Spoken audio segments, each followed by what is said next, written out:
Week 9 is upon us. Dynasty starts in college. We've got a very special guest tonight on the Dynasty Pulse. Welcome, producer. Hit that button.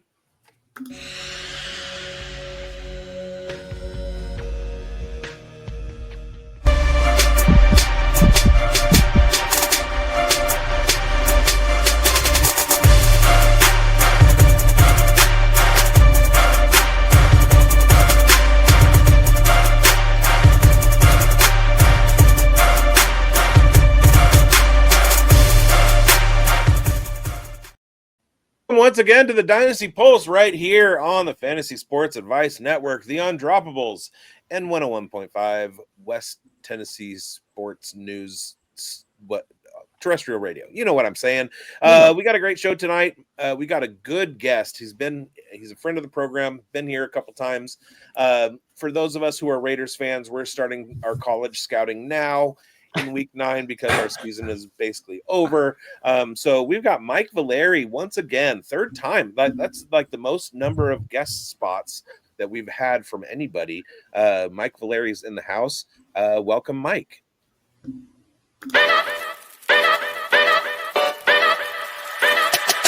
Yo!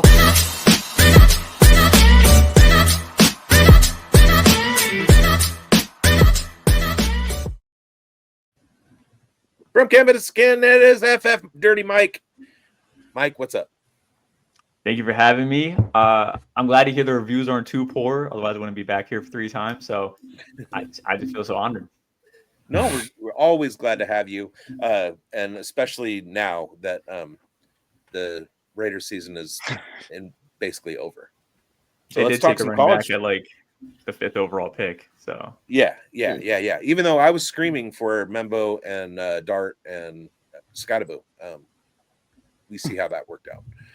Yeah. Right. So yeah, we're going to talk about some college players and do some probing. We haven't probed in a while. Let's probe. And Mike, let's maybe talk a little bit about what you're up to right now. And obviously the college season is in, the home stretch here. So tell everybody how busy you are and what you're up to right now. I just wrapped up an article. It's usually the start to a series I do every single year. It's titled the 2026 NFL Big Board Stock Watch. It's a compilation of the big boards, not mock drafts, that you can find on National Mock Draft Database. I do it between certain date ranges. So this is midseason. So I go from preseason to midseason. After midseason's done, I do the midseason to like soft declaration. So that's about January. And then the post Senior Bowl. So just like different like milestones, I think, are in the off season, and just see what are people doing as talent evaluation. And that's the big difference between a big board and a mock draft. Is that big board is people's talent evaluation, and mock draft is what you think will happen in the mock. Well, in the draft. So everybody here obviously knows where to find your work, but maybe some of our viewers don't that are new to the show. So where would we find such awesome content if we were to look you up? You can find it on campustocan.com. I believe almost all of our article stuff is free. Some of our tools are not. You'll see a lot of our charts on Twitter. Likely use our tools. Very, very cool advanced metrics and charts. That's coming up too. I love chart season. Big fan of charts. Love reading charts. But yeah, and this article series I finished up, it's big, but like it's at this point in time of the season, mid-season, you just want to see who's getting talked about. It's not, you can take it with a grain of salt because there's going to be, I think, 6 QBs as the first rounder right now, and we know that's not happening. That's just not happening. So, but it's a good time of the year to start pumping up your favorite college players. Yeah, well, we're excited to have you back, and we're going to get started with the probing. So, Schultze, we're going to, everybody on the panel is going to ask Mike a question, whether it's about a rising star, how they've, translates into, maybe some long-term dynasty assets. So let's get this probing started here, Schultze. Run that video.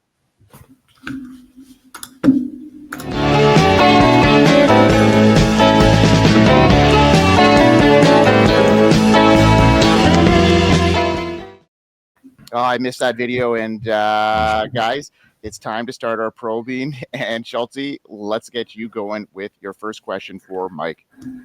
All right, cool. So you just brought up people who guys are talking about. And one guy that people have been talking about recently is Chris Bell out of Louisville, wide receivers, picking up some steam here. through 7 games, he's already got more receptions and touchdowns than he did all of 2024 season, and he very well could pass his receiving yardage total for last season in his next upcoming game here.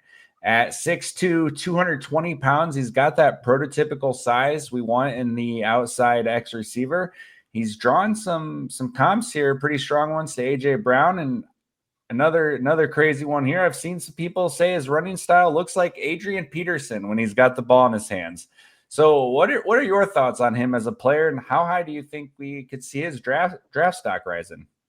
I had to give a quick shout out to our recruiting team. He was a very early riser for them as a 3-star. They liked him a lot as an athlete. Who he played in high school, not like known from a lot of people. He played against Travis Hunter in high school, and that's when he got on our radar. We were watching Travis Hunter play, and believe it or not, he dunked on Travis Hunter with 200 yards in high school as well.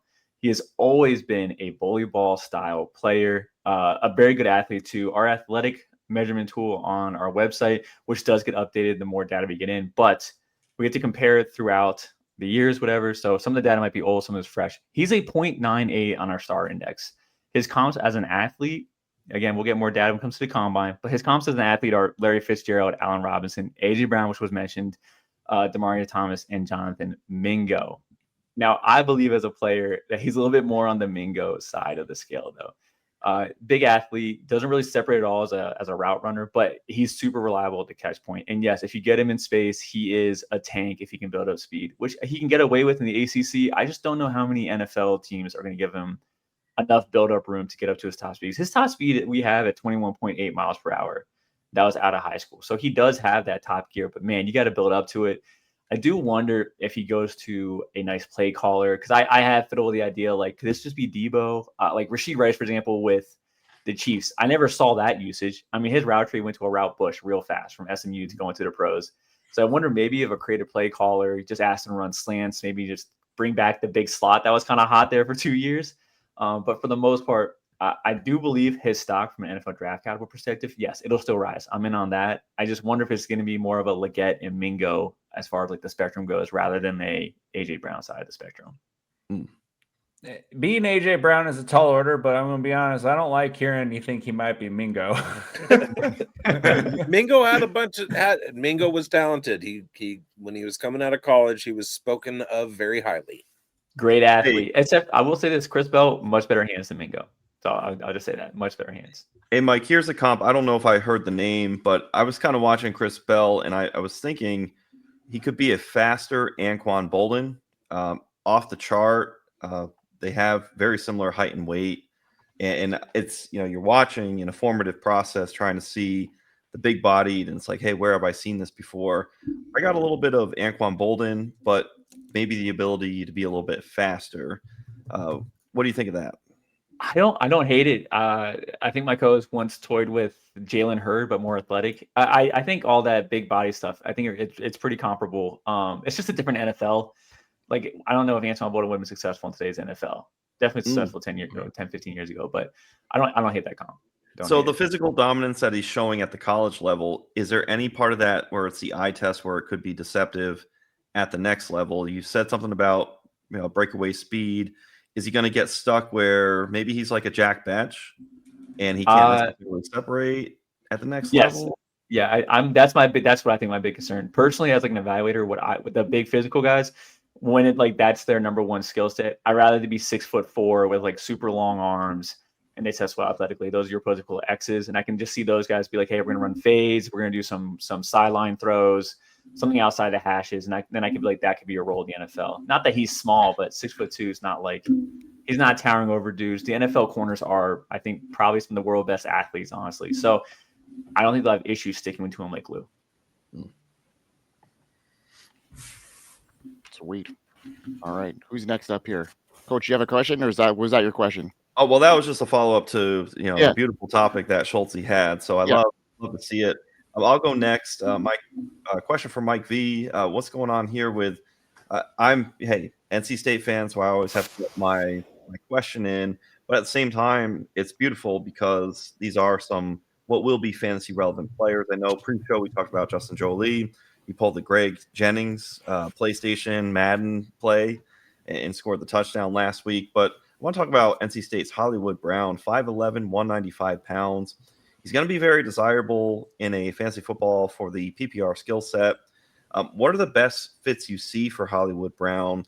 Will he sneak into day 2 capital, or will he end up being like a day 3 steal? I just tend to see sometimes Dave Doran, they talk about how some players do or don't fit the scheme, and that Hollywood Brown doesn't necessarily get schemed in correctly, but his talent has been undeniable, at least at the college level. How do you see it playing out for Hollywood Brown? Because I think he's a running back that people are going to want as a gem. Like, hey, I'm going to find this guy in my rookie drafts, late 2nd round, 3rd round, hot stock player that you want. Do you see that translating to the NFL? What would be some good landing spots? And then, of course, how do you think he ends up NFL-wise? Day 2, day 3? I so far for the NFL draft wise, I think this class is looking like it's going to mirror the 2021 NFL draft class. That was the Najee Harris, Javonte Williams, Travis Etienne. And he had that one fraudulent Trey Sermon. And I think you can probably pick out who that's going to be this year. It's going to be Nick Singleton. But I don't hate the Hollywood Smothers Hollywood Smothers love. I don't like players that transferred down in competition. He was at Oklahoma, went to the SEC, couldn't crack the lineup. It wasn't really even a strong starting cast there, honestly. It was pretty wide open. So to transfer down is usually a signal for me that you can't adjust to higher level of competition. Now, the success he's having is actually he's great in space. I think he's great in space. I don't think he's an interior runner at all, which lines up with his size and stuff like that. Power will never be part of his game. And when it comes to those space runners, we've seen a lot of success in the NFL lately of it. And I joke with my co-host. I think I was joking with Austin last show that I'll miss James Cook. I'll miss the next James Cook too. I'll never understand how that archetype works out in the NFL. The NFL's gone to a lot of speed. We mentioned Cam Scatterboo earlier, real quick. BigZ. It's just funny to me because I was just like, what if we just go backwards? What if we went from going to speed to let's just play old school, just hammer. We're just bigger and stronger football, which I think we were getting a taste of with Cam Scatterboo. It was kind of nice. But I don't for Smothers to be fantasy successful, he'd have to be in the 1A role. So these guys that are kind of undersized, like the Gibbs, the Cooks, Achain, who is a world-class athlete, that guy is super fast. And he also be compared with a good play caller too. So with those type of archetypes are always tough to look at. I was mentioning my article earlier in the show. There was not a lot of big boards where he was involved in. I heard his name talked about tons though in the Devy spaces and circles. So I'm not translating to the NFL circle talks. So I was kind of surprised. I'm not in on him because it's not the type that I look for. But again, like I just said, I was wrong about James Cook. And I think I look around and Smothers could just be the next James Cook. I don't really doubt that he could do that. So, but man, I really get hung up on the transfer down candidates because I can think of maybe one with an asterisk because I think it's debatable that transferred down in college that became a stud in the NFL. But that's really as we get closer to the draft season, transfer portals, transferring down in why did my brain just completely shut down? Competition, transferring down in competition, and also small-bodied running backs. No, Mike is a no likey. And the small ones always seem to thrive in the camp. I don't want to ruin someone's question later on, but Cam Cook from Michigan going to Jackson State, he's thriving. He's thriving down there. When the smaller ones drop, they seem to do very well down. You ruined my question. I'm trying to recall, Mike. I think on a prior show, you had mentioned Woody Marks. Had he transferred down in competition, and that was something that you didn't like? No, Mississippi State was kind of bottom of the SEC to USC, which is always a national attention team. I would call that lateral. Or it's definitely a very suggestive, just you can. It's more up to interpretation. There's no real hard line stuff. If someone wanted to attach numbers to it, probably the best way to do it is to look at NCAA star rating for prestige. That's probably the best way to do it. But for the most part, if it's inner SEC, there's tiers in the SEC, Alabama to Kentucky. I'm a Kentucky fan, but we're not Alabama.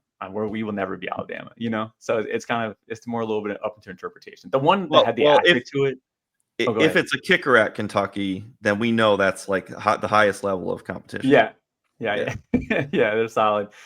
Just for example, the one that maybe was successful was Puka Nacua, for example. He left a 4-9 Washington team and went to BYU, but that was also Zach Wilson's like amazing year that took him like really far in the rankings. So it's a little bit an asterisk, but same BYU's on the same level of Washington, which is a little bit crazy right now. I do gotta say, when we had you on the first time, you mentioned the downward transfer thing, and that has stuck with me. Like, I have not forgotten that.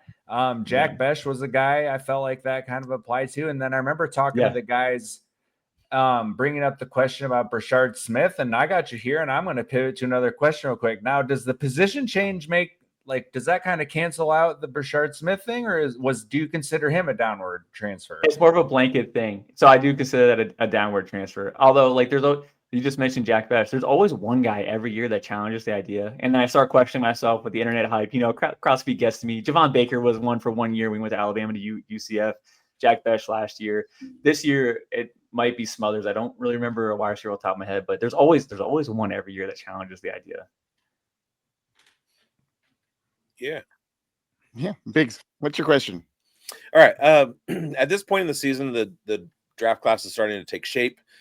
Are there any big fantasy producers from lesser schools that you feel like are playing their way into draft consideration? I'm looking closely at Byron Brown from South Florida, Bryson Barnes from Utah State, Cam Cook from Jacksonville State, Robert Henry from Texas San Antonio, Skylar Bell from UConn, Victor Snow from Buffalo, and Mike Trigg from Baylor. Are any of those guys on the radar? And how do you see smaller school guys playing themselves into the draft, fantasy-wise? Okay. I'm very anti G5 when they come up. Just in general. Like Genty, for example, isn't hitting the ground running like everybody thought he would. He doesn't look terrible, but he's just not what everyone thought he was going to be coming into the league. Out of this list of players, I would be most interested in Byron Brown, although I think he'd transfer up before he goes to the NFL draft. So even though he is eligible this year, I bet if he did want to go, like if he talks to his agent, his family, his friends, and they're all like, we think you have legit NFL upside, I think he would step up into the Power 4 first and then from there go to the NFL. And that could be a route for him. Cam Cook was a transfer down from Oklahoma. He's been prolific though. Robert Henry is on his final year, and that's probably the real name to watch out of this list. Skylar Bell, I want to say, was he from Oklahoma as well? I know he was a transfer down as well. And then Michael Trigg has transferred. Michael Trigg was a Debbie darling for years, and was just disappointing. He was always a spring camp, like every spring game, no matter what team he was on or what season, it was like 2-3 touchdowns in a spring performance every single year for Ole Miss. And everyone's like, this is the year. Michael Trigg's going to do it. He's going to be the guy. And then he'd get injured or whatever. But it's cool seeing him finally kick it off at Baylor. So there's going to be a ton of dudes talking about Michael Trigg. As far as tight end evaluation goes, I think that's probably just my absolute worst category. I'm real close to just being a spreadsheet guy and just saying whoever produced in college, sure, they can. Aronde Gadsden's working out well. I'm almost like just going to start following spreadsheets for Michael Trigg. But Michael Trigg was at one point a Devi asset. So like phenomenal athlete. The production profile is here. He's one that would transfer down and is doing well. So he would challenge that theory, and he might be able to add his name next to Puka Nacua in the like asterisk for the thing. But I think Michael Trigg is the name here. Robert Henry, I like watched him. These UTSA running backs are just. Remember Sincere McCormick because he went to the Raiders. Do you remember Sincere? Of course. Yeah, it's just like it's kind of like a lot of they run a lot of that. It's a lot of that running style at UTSA. Yeah, and McCormick was super efficient in the games that he got on the field for the Raiders, and everybody thought that he was going to be a thing coming into this year. But bye. You mentioned guys that would take another year to move up just before they made that stepping stone if their agent or their family or mentioned that they had a chance in the NFL. Do you have any like examples of that? Because that kind of struck me as something really interesting that I never would have thought of. If you had a shot at the NFL and you're an aging player, right? I mean, especially in the college level, what benefit would you have? Obviously, to obviously get that experience, showing that you can play at a level before making that jump. But are there any guys that come to mind that have done that, that have been successful in the NFL because of that? Oh, the last little part, I was going to say Cam Ward would be successful in the NFL, so I was kind of maybe not Cam Ward. But Cam Ward that's still yet to be determined. I mean, he's obviously showing some imperfections at this stage, but.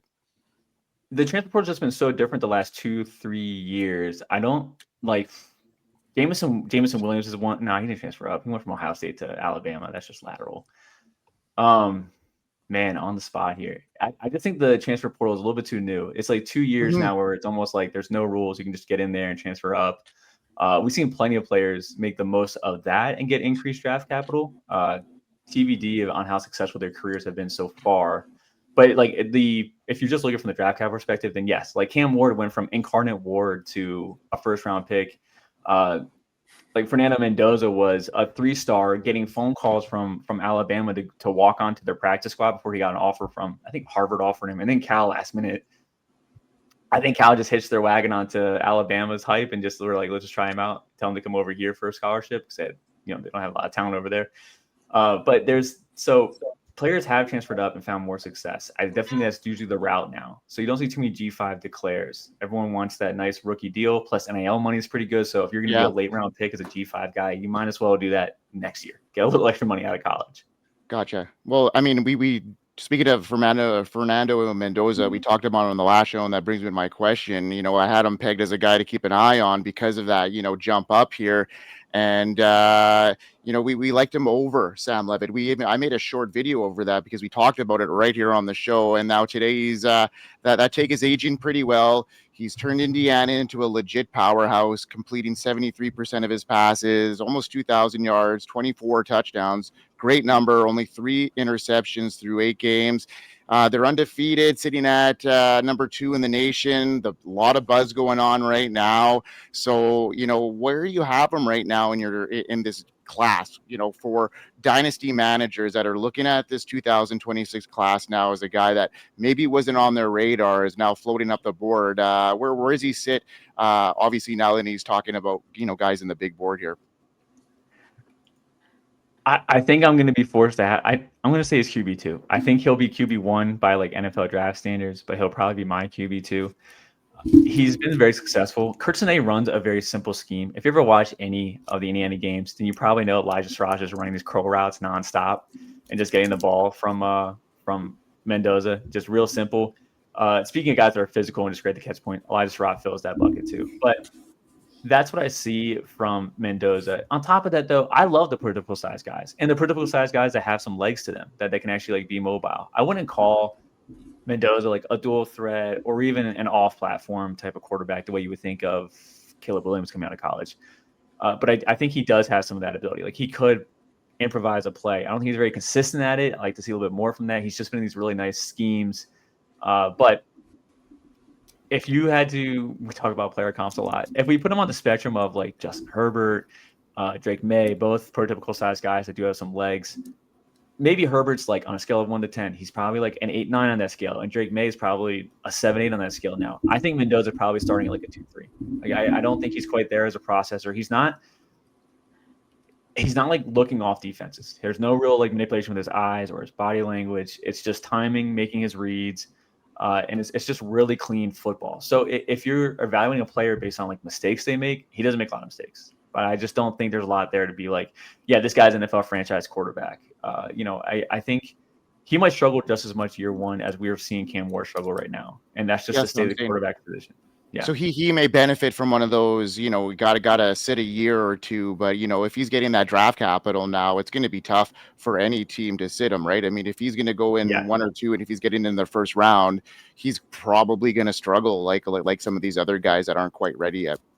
Fans are going to want their team to have a quarterback. You can't like the Jets, how the Jets not going to draft a quarterback this year, and the pickings aren't like super, exotic. So like, yeah, they're going to have to reach on these guys. Like as a talent, I think I'll probably like when I reach my big board, I'll probably have them like 20 to like 30 overall as far as the talent. But I think he's getting drafted like top 5 because teams need quarterbacks and fans don't want their team to not have a quarterback. That would just be demoralizing. They'd have to have something to look forward to. And then blame like midseason.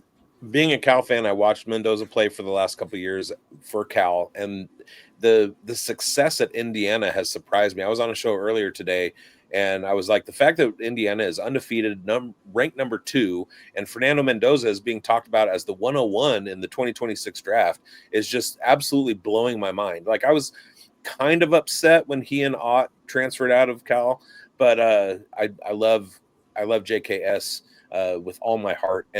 But Mendoza is he's a guy that's just a guy. Like he doesn't make a lot of mistakes.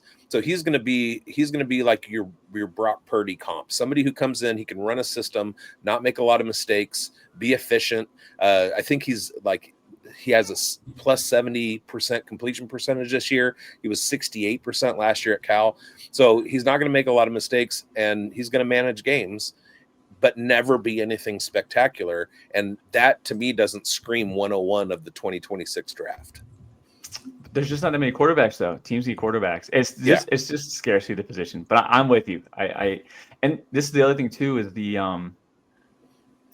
I think coaching for college is changing. Like, we just saw Brian Kelly and James Franklin get fired.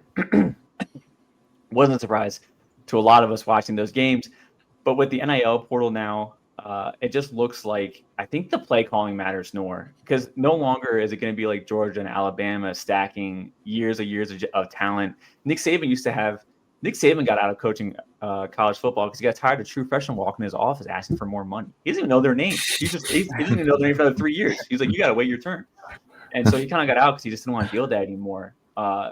And these kids don't want to wait. They don't want to wait. If they love football. They want to play football. They don't want to wait 3 years for the two guys in front of them to get their shot. They're going to go transfer. I don't know. I'm going to go back to Kentucky. They're going to transfer from Alabama to Kentucky and be mediocre because they can't get the same development curve they were going to get somewhere else. So you're seeing these guys that are the like robust developers that we've seen in the past, and it's just like, I see those guys are going to fall off. And now the coaches like Kurt Signetti that can just grab mediocre talent and just squeeze the most out of that talent and just make it a just offensive machine. I think those guys can start thriving. So I think coaching for the play caller styles, I think those guys are going to start to thrive here pretty soon. And you mentioned Signetti, like on our last show, based off of that, and you're like, I just think he's going to match up well with that system because he could just play it well. It's really simple and make the right reads, and you explain the type of quarterback he is, so he probably fits that system perfectly. And he's going to have to fit a similar type system when it gets to the NFL if he wants any sort of success.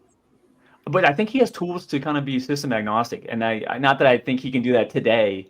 Because I with the spectrum of like Drake May to Justin Herbert, I think the best quarterbacks, besides the true dual threat, when I'm talking about like Lamar Jackson, like that's a true dual threat. But the best quarterbacks are ones that can operate in and out of structure, the off-platform quarterbacks. So like Caleb Williams is for me coming out just an off-platform guy. Cam Ward, same thing. Miami had a super easy schedule. I thought you could take away nothing from his Miami years at all. It was just nice to see that if he had an easy matchup, he can get it done. You know, it's just baseline stuff. But the quarterbacks that can, you know, they can just do the scheme stuff like Jared Goff is doing, which I think Herbert or Drake May can do. But they can also do stuff off-platform, improvise. If the line can't hold, they can extend the play. The guys that can have both those skill sets, I think Fernando Mendoza fits in that bucket on the very low end. And, like, we're just, like, praying that maybe he goes to, like, a good coach. You know, I get Kevin O'Connell so much hype out of the Vikings head coach that Sam Darnold got relevant. I think that guy is just a quarterback guru. So, if he goes to a coach like that, I'm a believer. He's going to the Raiders. I'm not a believer then. Schulte, you have anything to add to that?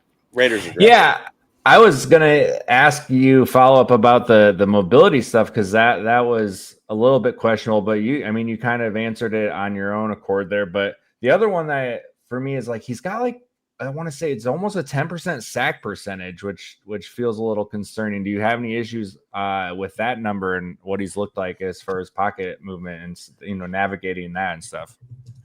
Some that's a really good question. I think those numbers specifically require context.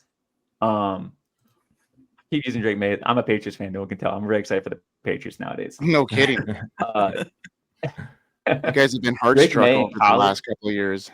Hey, I personally put Drake May over, somebody like Jackson Dart. He was I got a lot of flack for grading him higher than Caleb Williams coming out. I had him as my QB1. That's a little bit of a running joke because we've been so high on Drake May and we've had recent scuttlebutt back and forth about how high is sky high for Jackson Dart. So a little context for you, Mike, on that one. So we got some people here who are feeling that way about Jackson Dart. It's coming. So, but we're right there with you, man. I've been so high on Drake May, so love it. I'm just excited for Lan Larison to come back next year. Yeah, Lan Larison. Yeah, I remember you telling me about him, and he got hurt. But anyway, the pressure to sack rate stuff, like Drake May, for example, in college was like all 20%. But like the context of that was like his offensive line was actually terrible. So I don't really know how to like. I need context for that. I don't think watching Mendoza, he never throws that ball out of bounds. That was like one of my notes, but that's like also like a very small thing. I usually don't really harp on that too much. Shockingly, I remember watching Tyler's show, and that dude in college, no problem throwing the ball out of bounds, which is very rare. Quarterbacks don't want to do that. They want to be a hero. But he was fine out of college doing that and not taking the negative yardage, which is why his sack numbers were so low. So that's probably just that part of the learning curve that he has to learn to just throw the ball out of bounds. Like Elijah Sarra's not a natural separator. They have no natural separators on that team. So when the scheme doesn't like open up and he can prolong the play a little bit, but I just think he's just not throwing the ball out of bounds. Yeah, that feels really coachable. What you're saying is Tyler Sheck's going to be throwing the ball out of bounds a lot this weekend. Derek Carr style, will maybe. be. That was an interesting pick by them. All right, guys, let's move on to our next section. And before my show sheet goes missing here, all right, what is it? We're going to talk about the prospect spotlights. All right, so each of us are going to take a turn spotlighting a 2026 prospect, whether it's a generational talent, a bold prediction, somebody to highlight it in today's game. So we're going to start with you, Mike, and talk about your player that you want to, tell us about. I don't understand why we don't see Jayce Brown more in these big boards come out for the articles. I think I love the player. I'm trying to pull up his advanced metrics, but he is the offense for Kansas State. I think he's one of the best route runners. He's got very fast footwork, a little bit slender of a frame, which doesn't really bother me too much. He still has pretty close height and athleticism for me. And I just think he should be like, as far as route running go, which I think is the number one thing I look for in wide receivers outside the 6'4" big guy category. I want to see good footwork. If you can separate with footwork, that's how you beat schemes. If you're Chris Bell, you won't ever separate with footwork. You kind of need to have a better scheme. You just need to get lucky with some open coverage, or you're a 50-50 ball winner. But that's not a sustainable like fantasy like skill set. But the guys that can separate, like Stephon Diggs today, I think you just write the footwork. Like he writes the book for footwork. Like he's aging super well. We're seeing the fall of AJ Brown. Guess who doesn't have good footwork? It's AJ Brown. But like he still was. He's a good talent in his own right. He has a special skill set. I just like the guys that can separate with footwork. Jayce Brown for me is one of those guys. He's not really talked about ever. I think he's a top 5 route runner in his class. He'll hit like all the good metrics of like.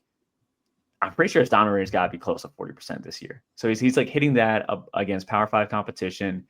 And he's still got the early declare stuff too. So it's a lot of online stuff I like a lot. But I'll tell you what, I get burned by Big Ten guys a lot.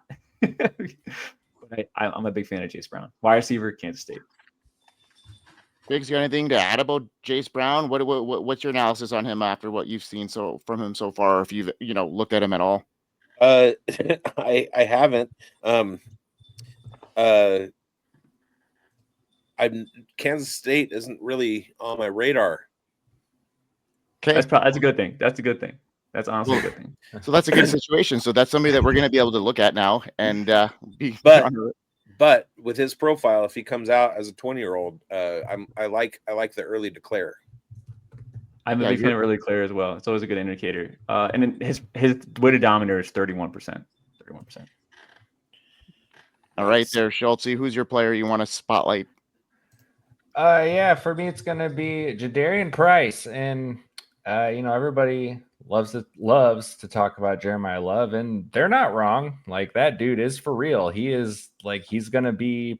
I mean, I think he's the top back in the class, and it's well deserved. That dude's a home run hitter. He's phenomenal. But as a result of that, nobody really talks about his teammate Jadarian Price. And when you watch Notre Dame, both of these guys get worked in, and both of them kill defenses. Like I've been the victim of betting on a Notre Dame game and betting some Love props and getting a little frustrated because you're like, just play, like give it to Love. This guy, we know who he is. He's going to be a top back in the NFL draft. Like, what are we doing here? But it's because Price is that dang good too, right? Like, so I wanted to give him a spotlight. I mean, he's a really good between the tackles runner, and he can catch the ball too. Like a lot of the things we love out of Julian Love, my God, Jeremiah Love, like this guy can bring it too. He's got the home run speed, and he just is a really underlooked guy. And I wanted to hear Mike's take on him, but I think we could see him pushing up to day 2 here. I mean, we could have 2 Notre Dame running backs going in the first 3-4 rounds, and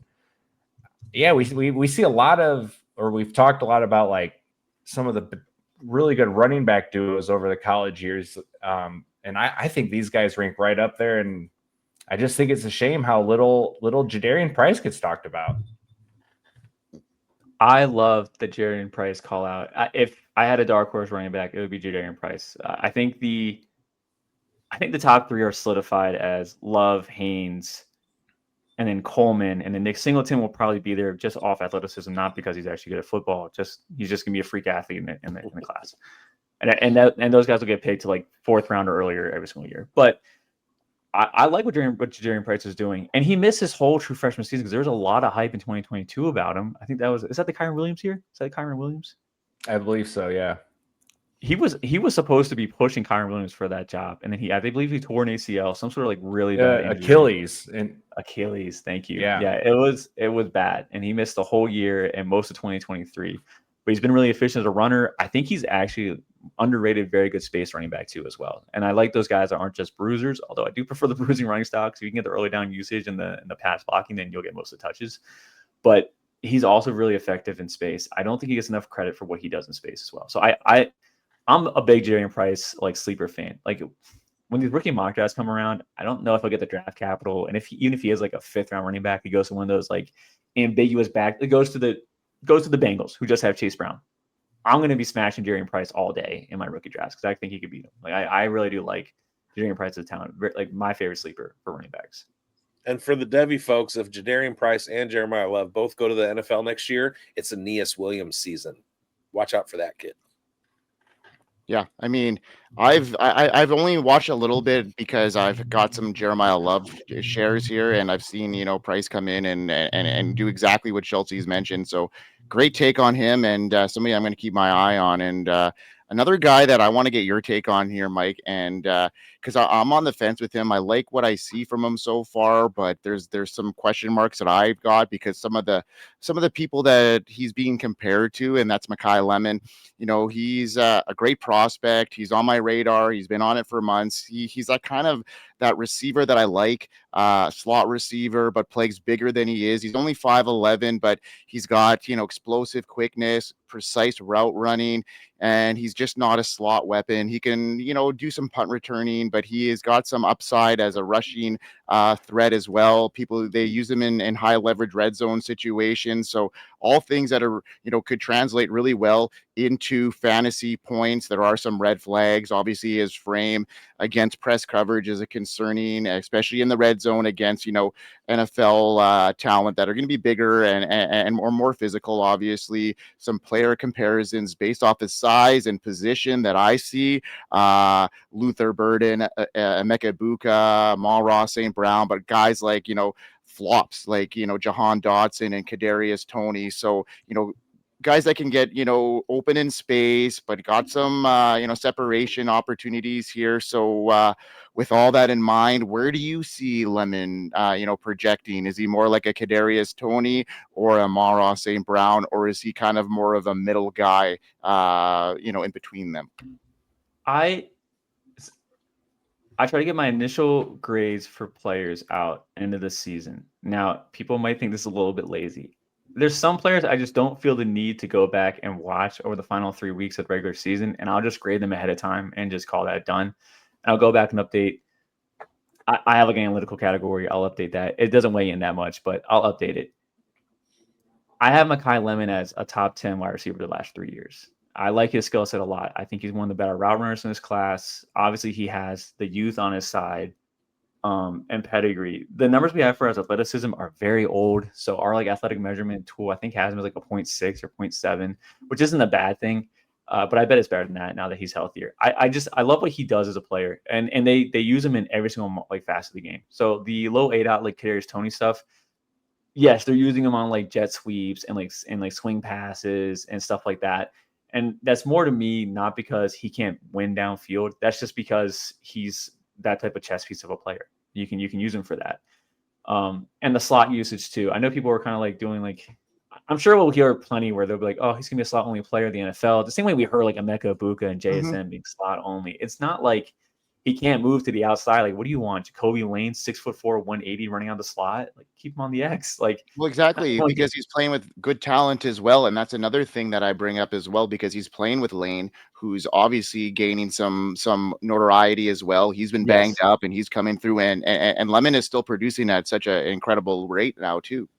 He is, yeah, and he is winning too in like some of these contested situations. There's like this awesome one-on grab. I think it was against like Georgia Southern, which it is Georgia Southern's competition, but he does have some stuff to win downfield and be like a 3-level threat. I don't think we'll see him be used too much downfield in the NFL. I think they'll rather just have their field stretchers, or even if he goes to a team with one of those 6'4" size guys, like a BTJ or Michael Pittman or Cortland Sutton, they'll rather use him for those type of things. But I believe Makai Lemon will be a mid-area merchant, which is kind of what you want for fantasy. So I do like the Amon-Ra comp as a route runner. Amon-Ra never did anything downfield though, ever in college. And he doesn't really do it all in the NFL either. So I think Makai Lemon has that step on him. Anyway, I'm a big Makai Lemon fan. I think he's a top 2 wide receiver talent in this draft. I think he's probably top 2 like overall fantasy talent in this draft. I'm a huge fan. I would be surprised if he doesn't translate. I think he's my wide receiver. I have to pull it up. I think he's my 6th now, last 3 years combined. Mike Vallerie just said Makai Lemon's going to be better than Amon-Ra St. Brown. No.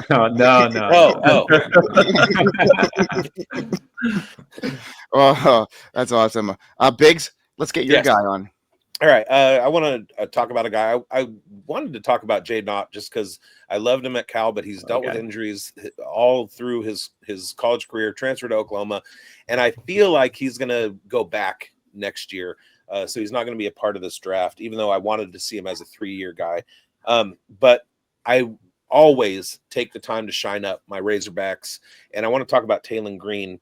Taylen Green doesn't get talked about a whole lot in the fantasy circles, but this is a kid he's at his 5th year, 3rd year at Arkansas, or 2nd year at Arkansas, 5th year total. He was at Boise State for his first 3 seasons, and in the passing game, he eclipsed 3,000 yards last year with Arkansas. He's looking like he's going to hit that this year too.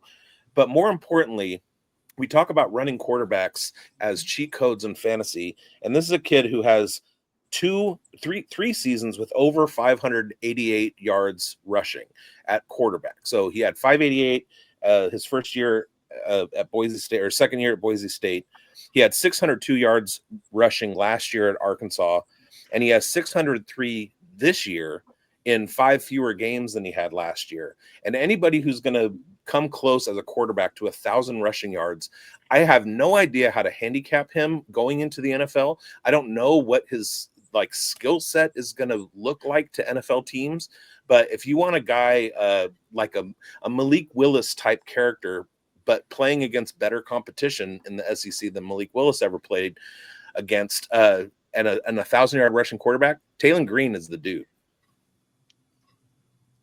Yeah, I think he's like the Dollar General version of like Jaden Daniels, for example. Nice. Dollar General Jaden Daniels. Love it.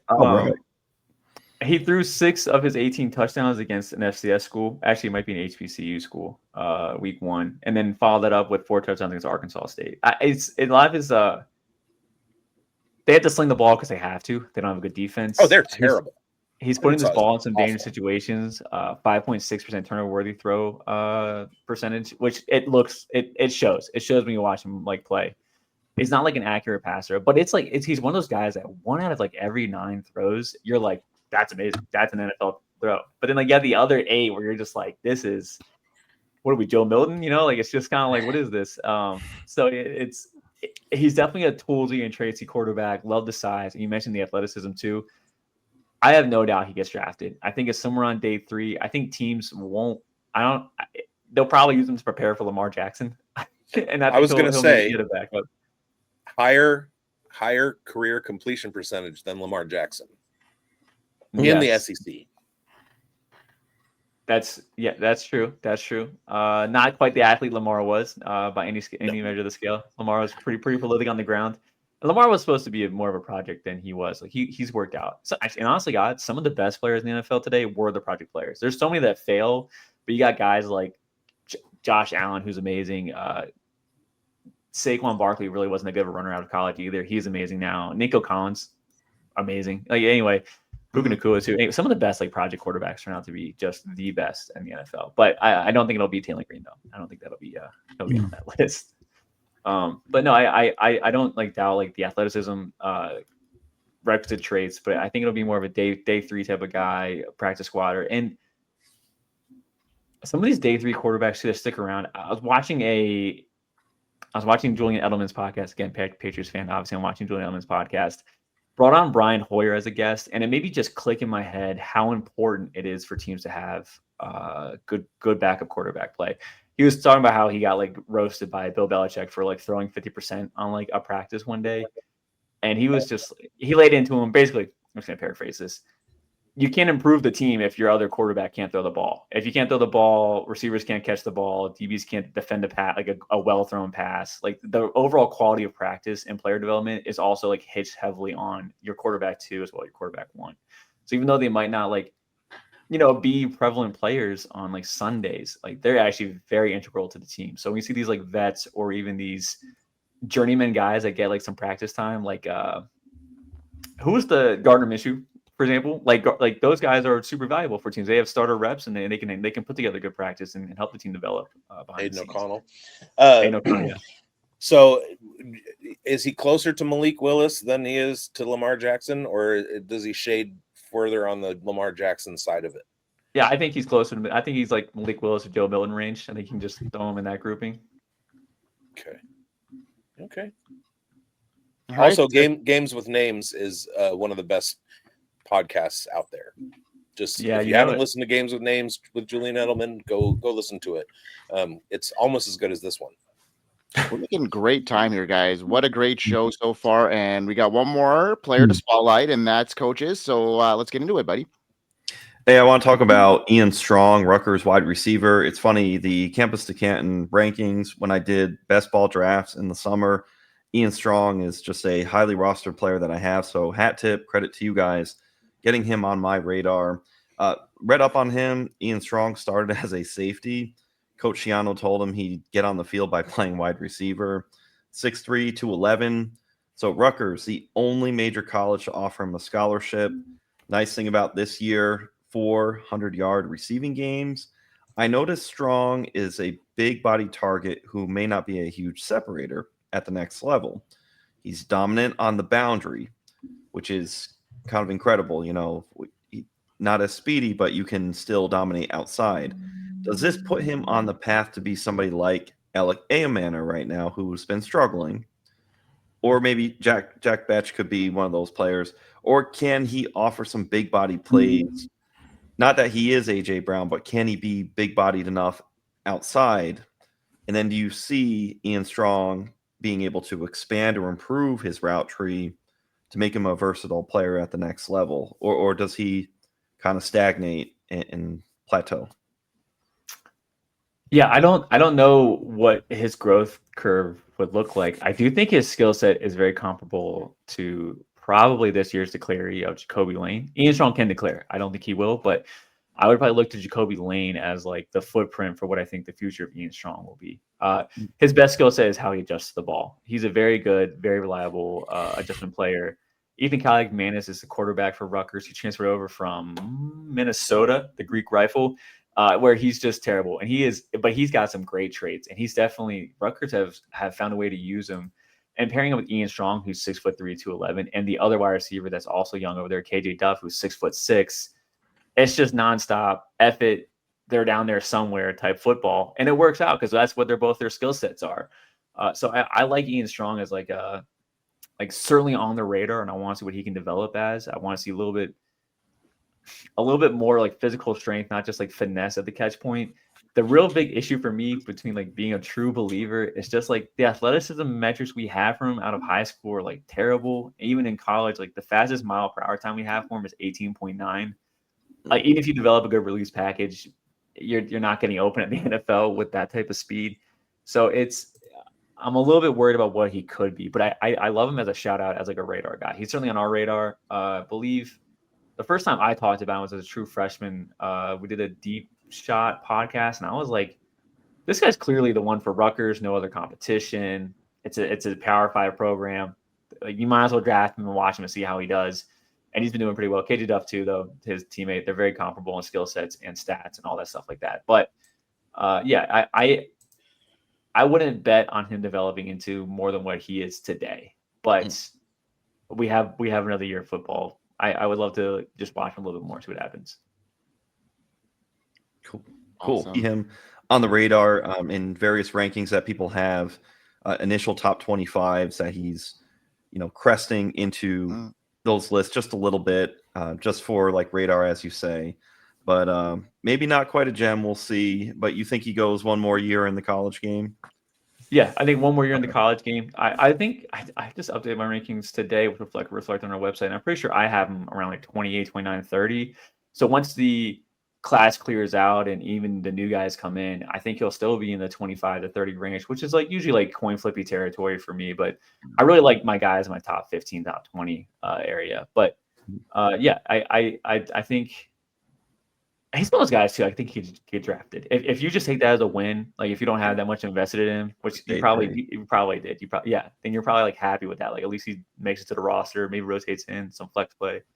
When you say top 15, do you mean top 15 receiver, or like when you say the number, are you saying all QB, running back, tight end, receiver? Receiver, just receiver only. Yeah, our rankings. So he's about 30th overall receiver this year, and you don't see it changing much next year.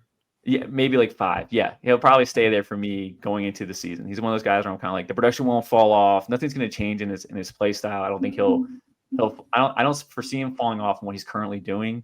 And I want to see. There's nothing in the routes to make it special. It's just the catch point. I'm a very much like for a wide receiver. What I care about is like maybe 20% release package, 60 to 70% like the actual route, and then the catch point for me is like 10%. Even players that have like drop issues, I almost don't care. If everywhere doing fine in the NFL. Jayce Brown, who I shouted out earlier, he certainly has a drops issue. Although I think it's effort related, which makes me a little bit more mad about it because it's like just give the effort. Like you're not contending, just catch the ball. But like, so yeah. Well, it's funny because what jumps off the screen to me for Ian Strong is catch point stuff. Yes. Like that toe drag that he had last year in the end zone. That's a really famous clip that he has. That's what's noticed. So it's kind of neat, the insight and the structure, the context that's a little bit further, that he doesn't maybe have all those intangibles that you had alluded to. So catch point looks good on a highlight, but not so much for the full tape. Yeah, and that's another switch of like the last 10 years. Like it was like 2010 to 2020, it was like big guys that can just go up and be reliable at the catch point. And like I think almost the death of that era was probably Devontae Parker was like the last one that was like a first round pick. And that dude was just a monster at the catch point. But like he wasn't a good separator. He never was. He had one good year with Miami and like never could separate. But those guys, like all before him, that was a top trait. Like quarterbacks now, it's all about extending the play behind the pocket. Like who cares about offensive line? It could be mediocre if we got Patrick Mahomes in back there and he can just run around and it'll be okay. Yeah. And now like receivers, it's no longer about like I'm bigger and stronger. Now it's everyone's faster and stronger. It's all about these hyper athletes for corners. And it's a lot of, hey, we're going to drop 6, we're going to do zone coverage. So now it's like, how do we have guys that can separate with footwork, find soft spots in zone, get it there? Because you're not going to get separation out of those bigger guys. Like Ian Strong, for example, won't be separating. It's just not today, not his skill set. All right, guys. Well, wow. Great show. This is what we call in Canada drawing to the button. That's a curling term here, where we're hitting the perfect timeline. And Mike's been a great guest. Before I hand it off to BigZ to close the show out, Mike, why don't you tell everybody what you're up to again, where to find your work before we close the show out? Yeah, you can find me at campus2can.com. My next article coming out will probably be another extension of just watching the big board, watching movement. It's not my opinion. I'm just kind of looking at what the industry's opinion is, see if it lines up, and then always get really hyperactive end of the season because I'll post my grades, and that's really where my passion comes from, is the player portion analysis of football. And you can turn on any of the more popular shows like Cover 3 or whatever for your program analysis, but I'm much more like the player evaluation part. And I hope to see some of these guys down at the Senior Bowl. I know I'll see BigZ again, maybe I'll see BigZ down there. Mm-hmm. See him down there. So Absolutely. That's what I'm doing nowadays. Awesome, man. Yeah, I mean, I'm hoping to get out to the Senior Bowl too. I'm going to try and get out to all the big time events this year. So hope to meet you in person there, Mike. And BigZ, take us home like you do so eloquently. Go home, everybody. Stop watching. So if you are looking for us on fantasysportsadvice.com, you will find us at the Dynasty Pulse and the Fantasy Forecast shows. Breakfast with BigZ every Sunday morning at 8:30 a.m. West Coast time with me and a cocktail doing starts and sits. Dynasty Pulse, the weekend wrap up on Tuesdays. We got the starts and sit shows. We got a lot of content coming for you. And if you're on the Undroppables, look out for our Uncovered series. Mike has the Chiefs. I have the Raiders. Schultze has the Jags. Schultze and I are about to jump into the studio and do a Jags Raiders preview. Follow us all on Twitter and especially at FF_Dirty Mike. And we hope you win. Hope you win, folks. Peace out. We are here. FantasySportsAdvice.com, offering the best fantasy sports social media platform. Why join endless Discord communities or the trolls of Reddit? Fantasy Sports Advice is a community designed to help you win with 24/7 support. Go to FantasySportsAdvice.com and become a pro member for unlimited access. Again, go to FantasySportsAdvice.com today.